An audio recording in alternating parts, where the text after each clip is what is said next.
Jean Reno, bonjour. Bonjour. Vous êtes à l'affiche d'On ne choisit pas sa famille avec Christian Clavier, Muriel Robin. On va parler de ça, parler de la cote d'amitié qui vous lie avec le public depuis maintenant plusieurs décennies. Oui. Amitié, c'est le mot. On parlait de vos rencontres avec le public. J'aime beaucoup. Et lui, il me parle de Bourvil, évidemment. Mais moi, c'est tellement sacré, Bourvil de Funès. C'est tellement quelque chose d'extraordinaire que je préfère aller chercher Walter Matthau. Il y a l'amitié entre comédiens et puis il y a l'amitié avec le public. Vous avez une cote d'amour assez extraordinaire dans le monde francophone, en Chine, au Japon. Où est-ce que vous êtes tranquille sur la Terre quand vous marchez dans la rue ? Même en Océanie. L'Océanie est plus grande que l'Europe. Il y a 187 îles. J'ai tourné un film là-bas il n'y a pas longtemps. C'est pour ça que je sais ça. Mais qu'est-ce que vous voulez? Les films font le tour du monde. Les télévisions programment les films. Donc voilà. Merci à ceux qui apprécient mes films. Hein. Je lisais qu'à New York, c'est un des rares endroits où vous êtes un peu tranquille. Hein. Là, on vous laisse en paix. C'est une grosse clientèle dans les blacks. Les blacks américains aiment beaucoup mon personnage dans Léon. Parce que Léon passe toujours en boucle tout le temps. Pratiquement toutes les semaines. Mais c'est vrai que le rapport avec la célébrité, bon, évidemment, je ne suis pas ni Jay-Z, ni sa femme, ni Beyoncé, ni des gens comme ça. Jay-Z, qui est le parrain de mon fils, d'ailleurs, c'est un ami d'enfance de ma femme. Et eux, là, non, vous ne pouvez pas sortir avec eux, parce qu'évidemment, Jay-Z, c'est un dieu vivant pour la musique. Mais la musique, ça a toujours été plus que les acteurs. Il y a une fascination différente. Hein. Oui, tout à fait.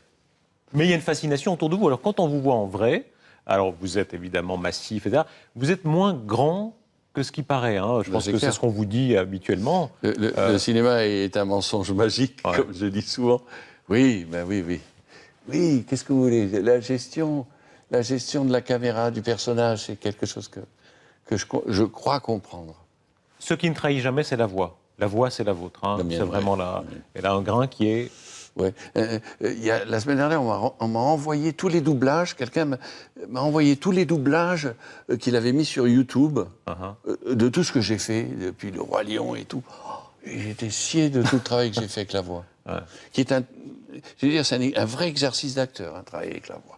Mais le physique, évidemment, chez vous, c'est déterminant. Et en effet, vous faites 1m87, hein, vous avez un physique assez normal, entre guillemets. Vous n'êtes pas ce monstre qui est poussé dans beaucoup de films. Il y a la façon de marcher, qui se reconnaît du premier coup, y compris dans On ne choisit pas sa famille. Oui, c'est vrai. Ça, c'est naturel ou c'est une construction? Aussi, il a les jambes marquées. Et donc, en fait, c'est Antonioni qui m'a dit ça.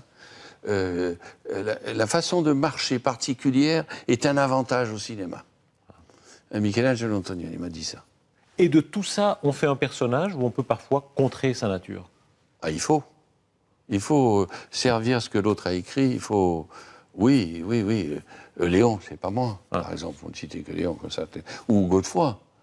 Je veux dire, moi, je ne suis ni noble, ni rien du tout.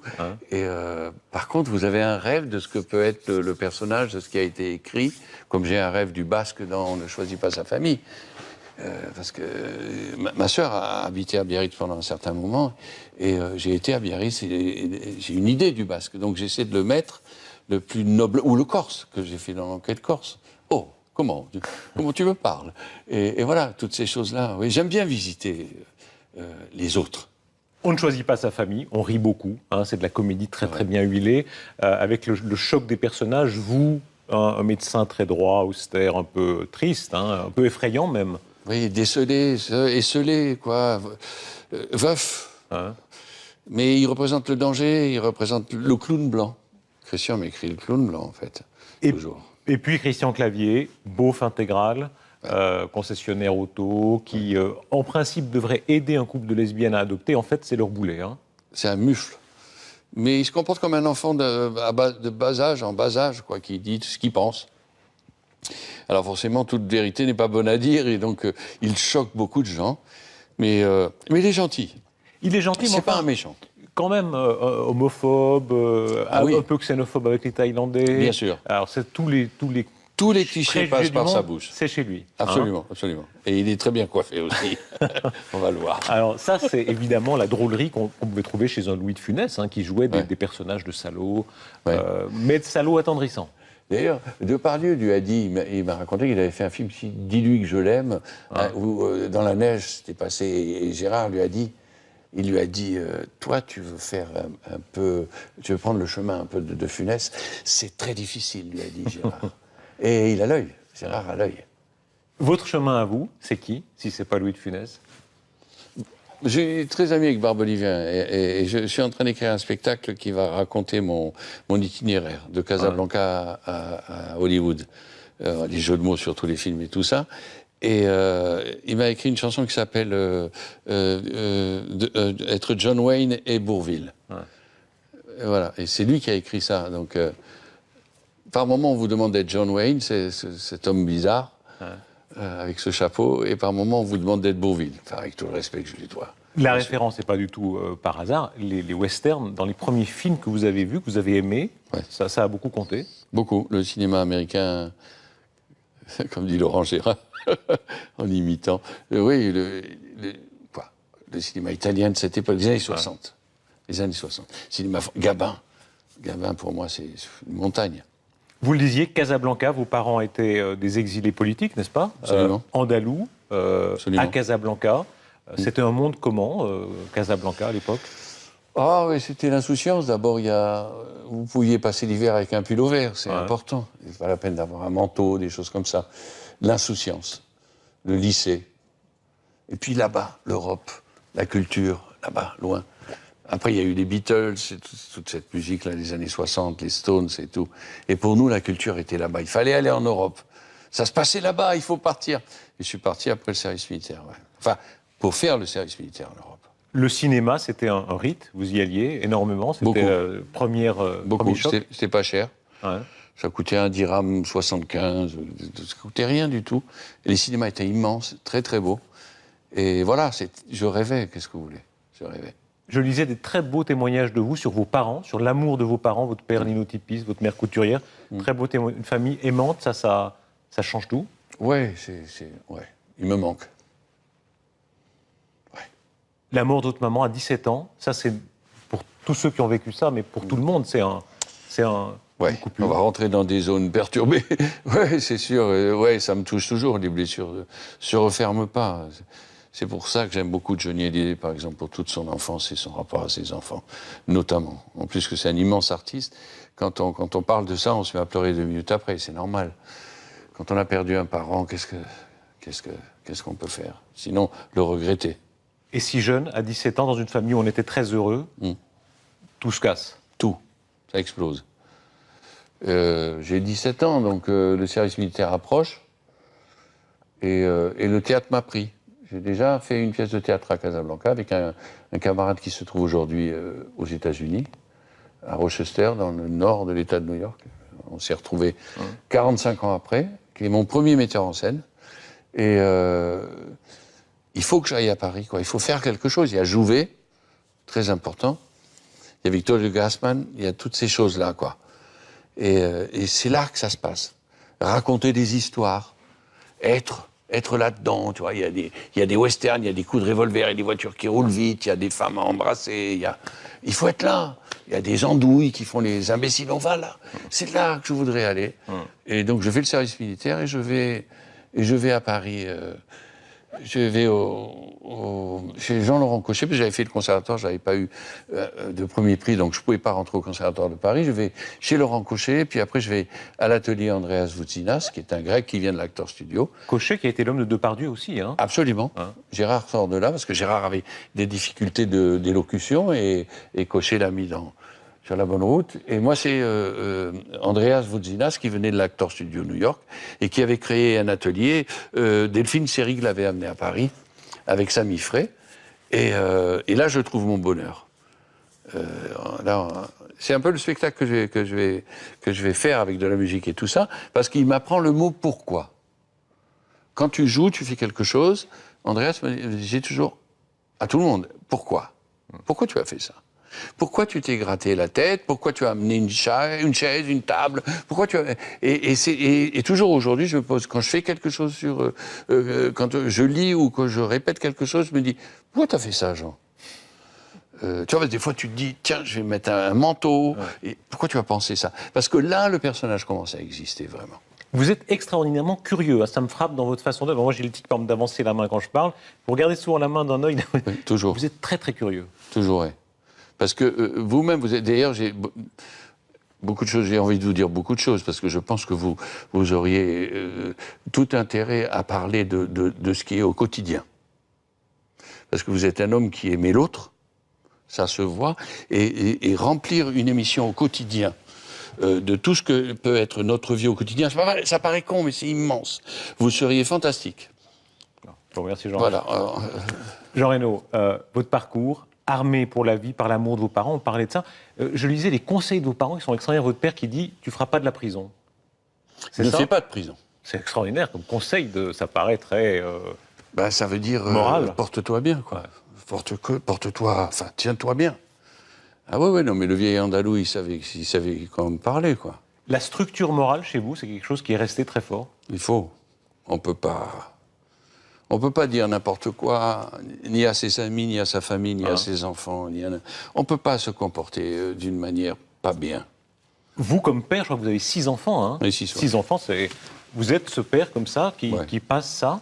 Oui, je n'ai pas un bâton pour les taper dessus, mais je crois que j'ai un bon dialogue avec eux, je crois. Vous leur dites quoi? Tiens-toi bien. Pourquoi tu fais ça? Pourquoi tu me dis... Ou alors le verbe acheter. Ça, c'est un verbe que je ne comprends pas. Ni au futur, ni au présent. Vous restreignez l'argent de poche. Ah ouais, non, démerde-toi. Fais quelque chose. Montre-moi. Mais je ris beaucoup avec eux, je fais l'andouille, parce que c'est important. Hein. En parlant d'argent, Jean Reynaud, vous parliez de vos débuts. Ça rassurera tous ceux qui rêvent peut-être de réussir, qui n'ont pas réussi. Ouais. Vous avez connu la galère. Hein. Avant le succès planétaire, vous avez eu la vraie galère. Oui, du café au lait matin, midi et soir. Ouais, je travaillais comme vendeur avenue de l'Opéra à Paris, dans une parfumerie. Et on n'avait pas d'argent. On habitait une chambre de bonne avec un copain du service militaire. Et on avait du café au lait. Ouais. Chose extraordinaire, le japonais, alors maintenant vous êtes une star immense au Japon, vous l'avez appris en étant petit vendeur de duty free. Oui, parce que c'était du duty free, parce qu'il y avait des groupes de japonais, parce qu'il y avait des vendeuses agréables, et puis des garçons, et on jouait au dé aussi, au Nico Nico, qui est un jeu japonais. Et puis j'ai été très vite happé par le Japon. Des japonaises à draguer déjà, à l'époque. Oui, et quand je suis arrivé, ils m'ont tout de suite accepté. J'ai représenté une voiture chez Toyota pendant 7 ans. Et là, je suis reparti il y a 2 mois, tout de suite après le tsunami, le premier qui se remet à travailler là-bas, par les Américains, c'est venu, c'est Jean. Alors Lise, qui est une dame assez âgée, qui s'occupe de toutes les affaires de pub, elle m'a dit, Toyota m'a targeté, il nous faut Jean, et donc c'est reparti. L'histoire d'amour avec l'Asie, c'est quelque chose de très très profond. Très important. Pas simplement... Alors, vous avez été en Thaïlande... pour travailler, on ne choisit pas sa famille. La Thaïlande frappée par les inondations. Ils ont un courage hors norme. Hors norme. Parce qu'il y a ce côté bouddhiste. Hein. On ne peut pas s'en prendre à Dieu. C'est vrai que moi je ne dis pas, mon Dieu, donnez-moi. Non, je dis, merci, j'ai quelque chose. J'ai ça, waouh, merci. Et après je me démerde. Et eux sont vraiment comme ça. Et sans arrêt. Et encore. C'est pas européen, c'est asiatique. Il faut un peu leur prendre ça. Il faut penser que demain, il va faire jour. C'est très important. Et qu'est-ce qu'eux aiment chez vous? Il y a vraiment quelque chose qui s'est passé, visiblement. Hein. C'est votre côté un peu taiseux, un peu... Et puis le rapport à la femme. Ils aimeraient... c'est peu vantard, c'est pas à moi de le dire. Donc, c'est le rapport à la femme... Ils aimeraient vous ressembler, c'est ça? Il y a de ça. Alors, ils se laissent la barbe, ils mettent des petites lunettes, ils essaient de parler avec la voix un peu profonde, comme ça. Il y a tout un truc. J'ai eu beaucoup de demandes de mariage de la part des Asiatiques. Vous leur répondez quoi? Oh, c'est dur. Je suis déjà marié. Oui, c'est très dur. Il y a beaucoup de solitude aussi. C'est le yin et le yang. Il n'y a pas que du rose, hein. Il n'y a pas que du rose. Jean Reynaud, on vous laissait à Paris quand vous étiez un peu sans argent, désargenté, etc. Tout le monde connaît le succès énorme du Grand Bleu. Même là, je crois que vous n'avez même pas l'argent pour vous payer un book pour vous présenter. Ça a été un coup de poker. C'est clair. C'est clair, c'est la tournée qu'on a fait. On a fait le tour du monde. J'avais 2 vestes en alpaga. Non, en lin. une bleue et une noire, et qui était usée jusqu'à la corde. Et je me souviens que la Gaumont m'avait fait une rallonge pour faire le tour du monde, parce que j'avais pas d'argent à laisser à ma famille, quoi. Non, mais c'est sûr. Mais le moteur, c'est pas l'argent. C'est pas l'argent, le moteur. Ça peut pas l'être, sinon c'est trop petit, quoi. C'est trop petit. Aujourd'hui, quand vos enfants, par exemple, vous regardent dans les scènes de cinéma, qu'est-ce qu'ils disent? Ils disent j'aime bien ou j'aime pas. Ils sont pas énervés. Là, j'ai été voir Tintin pour dire autre chose avec ma fille dimanche après-midi en 3D. J'étais très content. C'est un très beau film. Non. Il y a mon métier et puis il y a Bien papa. sûr. Voilà. Les scènes où vous mourrez, où vous êtes blessé, Ça les gonfle. oui, ça ils aiment pas. Ça gonfle mon fils aîné. Ouais. Il a pas du tout. Il était très mal avec L'Immortel, qui était un très beau film. Un film que j'ai beaucoup aimé. Jean Reno, quand on a connu de si grands succès, si répétés, Les Visiteurs, etc., est-ce qu'on garde le feu sacré? Je crois. Parce qu'il y a toujours quelque chose à faire, il y a toujours... J'ai des idées, en ce moment, vous savez, la télévision est devenue très importante. C'est pas à vous que je vais dire ça. Surtout au niveau des séries que l'on fait dans le monde. Il y a une série qui s'appelle Les Borgia en France qui démarre, qui a beaucoup de succès. Et j'ai une petite idée sur un personnage qui pourrait fonctionner sur la télévision. Il y a Jean-Christophe Granger, son bouquin qui vient de sortir, qui s'appelle Le Passager, qui va être porté à la télévision. Il y a toujours quelque chose à faire. J'adorerais faire un chef d'orchestre. J'ai toujours été fasciné. Un jour, j'ai dit ça à la radio, et il y a Jacques Attali qui m'a appelé, parce que Jacques Attali dirige des orchestres et a appris la musique. Je ne sais pas comment rentrer à l'intérieur de la musique, la précéder, comprendre les instruments et vivre cette chose-là. Et je voudrais le faire dans un film. Il n'y a aucun désabusement chez vous. On sent un désir encore de faire qui est intact après tout ça. Ouais. Il y a des acteurs chez qui c'est cassé, évidemment. Vous Oui, le voyez. je comprends aussi. Je comprends aussi. Si on s'est forcé ou si on l'a fait pour l'argent, on n'a plus envie. Non, et puis les autres sont là pour vous aider aussi. Le vieillissement, quand on a beaucoup de rôles aussi physiques que les vôtres, mais pour tous les acteurs... On a mal au dos, on a mal au rein, on a mal partout. Ouais. Ah, c'est chiant de vieillir. Si quelqu'un a un frein qui nous donne la formule... Vous me parliez de ces découvertes sur les cellules où peut-être on pourrait pousser un petit peu. Ça vous fascine, ça? Ça me fascine. Déjà, mon oncle d'Amérique, le film qu'avait fait Alain Resnais, parlait de ça. Et il est vrai que l'on peut maintenir l'homme dans un état physique autour de 40 ans jusqu'à 112 ans, puisque c'est la fin de la cellule. Ah oui, vous croyez ça? C'était des débats autour de ce film. Et aujourd'hui, ça s'est confirmé. Est-ce que c'est une bonne chose? Parce qu'au fond, s'il n'y a pas la mort, il n'y a pas la vie. Les acteurs vieillissants, c'est fascinant, parce qu'ils ont souvent au moment de jouer, ils tiennent. Quand ils continuent, comme Michel Lonsdal ou comme Michel Bouquet, j'espère, pas quand ils deviennent gaga, parce que là, non, il vaut mieux rester à la maison, mais prenez Piccoli, je l'ai vu dans le film qu'il a fait où il est le pape, il est formidable. Vous disiez quand même, quand le corps lâche, ça c'est terrible. Ouais, c'est le côté spartiate. C'est une trahison. Mais on ressent tous ça. Jean Reno, vous êtes ici en Suisse, c'est un pays que vous connaissez bien. Vous l'avez dit, vous ne voulez pas vous y installer, pas à demeure. Il y a eu une rumeur comme ça, mais non. Vous êtes où chez vous? J'ai des champs d'oliviers. Là, je vais vous répondre là. Et j'ai mon père qui est enterré dans le sud de la France, voilà. Mais je dois dire que la région des Hamptons, à côté de New York, qui ressemble... Enfin, moi, je me dis, si j'étais Georges Simenon, je voudrais habiter dans les Hamptons et pouvoir regarder la neige tomber, la cheminée, écrire mes livres. Les Hamptons, c'est le sud de la France. Et dans les Hamptons, il y a l'océan Atlantique, c'est important aussi. Voilà. Le parcours c'est pas chez Paris. Vous, c'est pas Paris. Non, Paris, c'est les gens. C'est vrai que la ville, elle est magnifique. Il y a 3 villes pour moi en Europe, c'est Rome, Vienne et Paris. Où quand on arrive, on se prend la ville dans la tête. Non, mais la Provence et les Hamptons, voilà. C'est pas la Californie.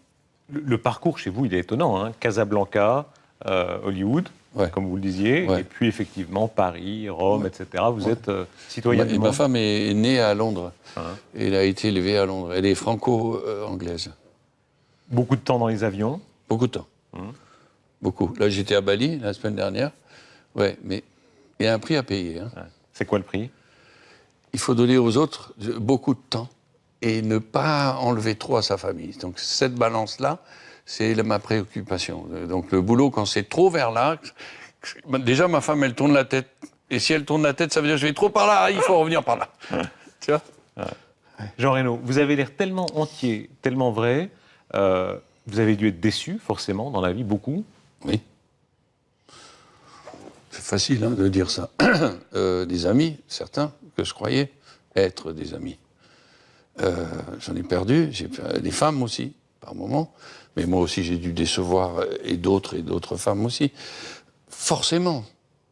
Vous savez, quand vous êtes assis par terre ou sur le trottoir, comme il m'est arrivé à Casablanca avec des amis, et que cet ami est resté est chômeur aujourd'hui, il faut le dire, et que moi, ma foi, alors pour lui, ça fait bizarre parce que il est parti, mais il était là. Et pourquoi lui ? Pourquoi pas moi, quoi ? Et je sais tout ça, et ça me fait mal, mais c'est encore une fois le prix à payer, quoi. Et comment on se relève de ça ? Demain, avec les enfants, la femme, c'est important. Vous êtes marié avec une femme, il faut la respecter. Et puis les gamins, il faut qu'ils montent, qu'ils aillent, va. Ça, c'est la descendance. Là, on rejoint un personnage dans Godefroy, quand il disait la descendance avec les yeux illuminés. Ouais. Ça, c'est vraiment... Ma petite fillette. Vos petiotes et vos petiots, ça compte effectivement énormément. C'est énorme. Ouais. C'est énorme. Mon téléphone est plein de photos de mes gamins, c'est sûr. C'est sûr. Mais tout le monde, tous les hommes et les femmes qui ont des enfants le savent. Jean Reno, merci. Merci à vous. On ne choisit pas sa famille sur tous les écrans. Merci beaucoup. Merci à vous. Merci.